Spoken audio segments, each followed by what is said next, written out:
External igneous rock, यानी कि बहिर्वेदी आग्नेय चट्टान, यहां लिख देते हैं आपको एक्सटर्नल इग्नियस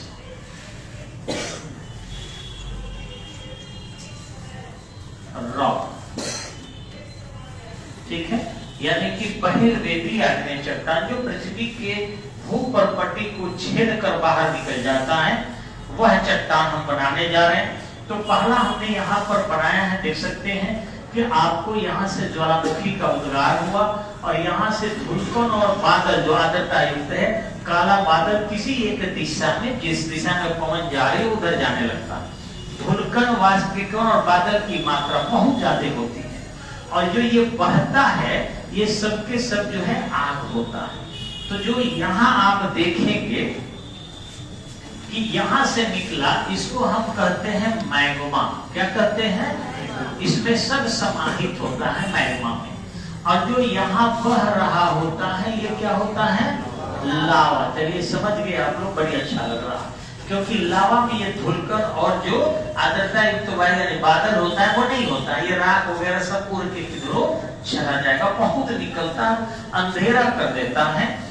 एक आपको निकला हुआ था 1883 में क्राकातोआ, नाम सुने होंगे आप लोग, ये आपका इंडोनेशिया में निकला था।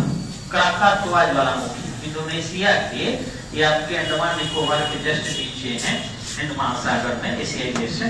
तो वहां पर निकला था 1883 में। ये जहां से गुजरा 6 महीना सूर्य नहीं नजर आया, इतना बड़ा बादल था।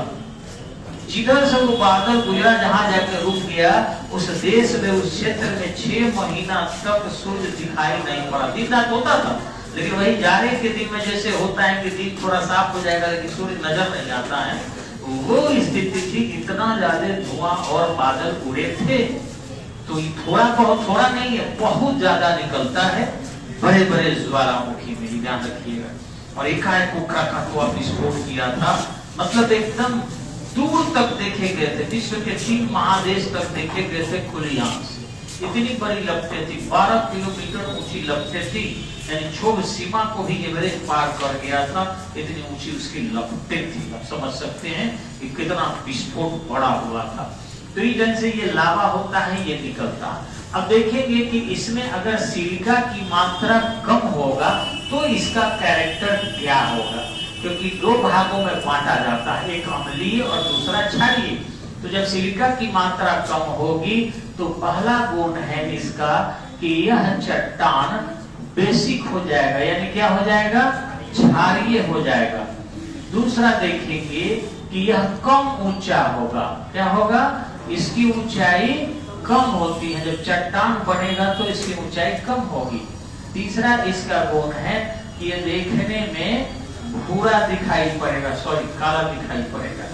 ये मैंने गलत लिख दिया, यहाँ हटा देते हैं, ये काला दिखाई पड़ता है, ठीक है, देखने में ये काला नजर आएगा, ठीक है। और इसमें जो है एल्युमिनियम ऑक्साइड की मात्रा क्या होती है? ज्यादा होती है, जिस कारण भारत में इससे बनने वाली मिट्टी को कपासी मृदा कहते हैं। कपासी मृदा मृदा बनती है या कहते हैं, पहले तो इससे बनेगी जी काली कपासी मृदा।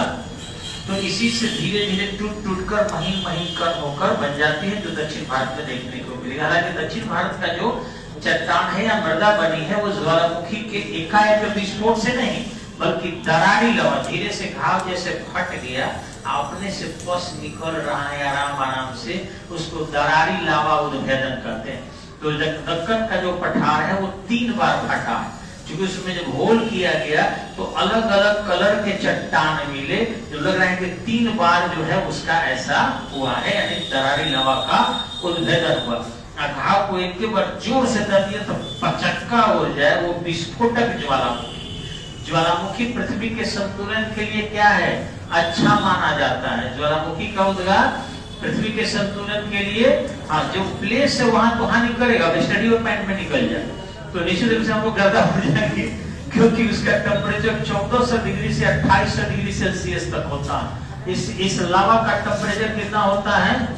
हाँ, 1400 डिग्री सेल्सियस से लेके और 2800 डिग्री सेल्सियस तक, समझ सकते हैं ना। जब 50 डिग्री सेल्सियस के पानी दे पर हम लोग डाल नहीं सकते, तो अब बताइए कि 1400 डिग्री, समझ रहे हैं ना, तुरंत के तुरंत राख बन जाएंगे, कोई मिनट चिंता नहीं। और इसकी गति जानते हैं कितनी होती है? कितना भागिएगा? ये 12 किलोमीटर से 28 किलोमीटर प्रति घंटा की गति होती है। अब बताइए कि मनुष्य कितना दौड़ेगा? ज्यादा से ज्यादा दौड़ेंगे तो 24 किलोमीटर आप लोग हो सकता है दौड़ जाए, हम तो 5 किलोमीटर घंटा में दौड़ जाता काफी। तो इस ढंग से अगर यहाँ ज्वालामुखी है तो हम तो जय श्री राम करके क्या हो जाएंगे? साफी हो जाएंगे। अब कहाँ भागने से कोई फायदा? जाना है तो जाना। इतना ये लावा बहाव करता है, नदी की तरफ बहता है तेज गति से, और जब बहाव करेगा तो उससे भाग नहीं कोई पाएगा एकदम लोग, लेकिन जहाँ आता है वही क्षति करेगा। बाकी अन्य में प्लेटों की खिसकाव कम होता है और भूकंप वगैरह नहीं आते हैं। पृथ्वी के प्लेट स्थिर होते हैं। जैसे घाव अगर निकला तो वहां तो किया, लेकिन बाकी क्या होगा? बस वगैरह गंदा बॉडी से निकल गया तो हार्मोन कम किया। इसलिए पृथ्वी से ज्वालामुखी का उद्गार पृथ्वी के संतुलन के लिए अच्छा माना जाता। लेकिन आप देखेंगे इसी को हम इधर निकाल रहे हैं आपको थोड़ा अलग कलर से, ताकि समझ सके। अगर ये निकला ऐसे और ये निकलते जा रहा है, ठीक है, और ये सिलिका की मात्रा इसमें ज्यादा है, तो ये क्या होगा? ऊंचा बनेगा। सिलिका की मात्रा ज्यादा है तो क्या बनेगा? ऊंचा बनेगा। एक और चीज आपको बता दें कि यहाँ पर जो क्रिस्टल बनेगा आपका, ये क्रिस्टल महीन बनेगा। ये पांचवा जो है ये महीन क्रिस्टल बनेगा इसका। ऐसे जितना भी बहिर्वेदी होता है उसका क्रिस्टल महीने बनता है। इंटरनल इग्नियस रॉक के क्रिस्टल क्या होते हैं? बड़े बड़े होते हैं। मैंने थोड़ी देर पहले आपको लिखाया एक्सटर्नल के महीन, लेकिन ये आपके एसिडिक रॉक से ज्यादा महीन बनता है, तभी इसमें आसानी से खेती की जाती है। तो यहाँ से ज्वालामुखी निकला, आपको शायद पता होगा कि इसको क्या कहेंगे हम लोग? हाँ, ये लावा हुआ। और इधर क्या हुआ? अंदर है तो मैग्मा हुआ। तो इस लावा में सिलिकन की मात्रा, अगर सिलिका की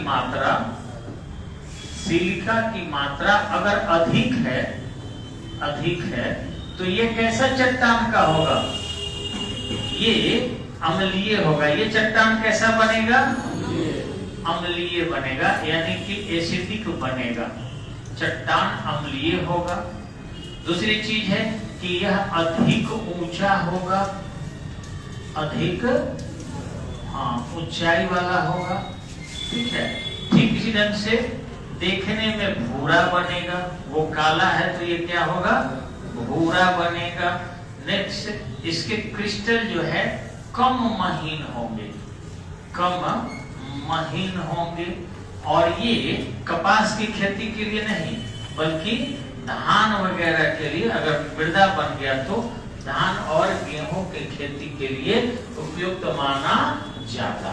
तो ये दोनों हो गया आपको, एक एसिडिक एक्सटर्नल इग्नियस रॉक और दूसरा बेसिक एक्सटर्नल इग्नियस रॉक, यानी कि एक अम्लीय बहिर्वेदी चट्टान और दूसरा क्षारीय बहिर्वेदी आग्नेय चट्टान। दोनों के कैरेक्टर को मैंने आपके सामने लिख दिया है। अब एग्जाम में इसको घुमा फिरा के क्वेश्चन आता है, वहां आपको ध्यान में रखना होगा कैसे करें। तब तक के लिए धन्यवाद, नमस्कार।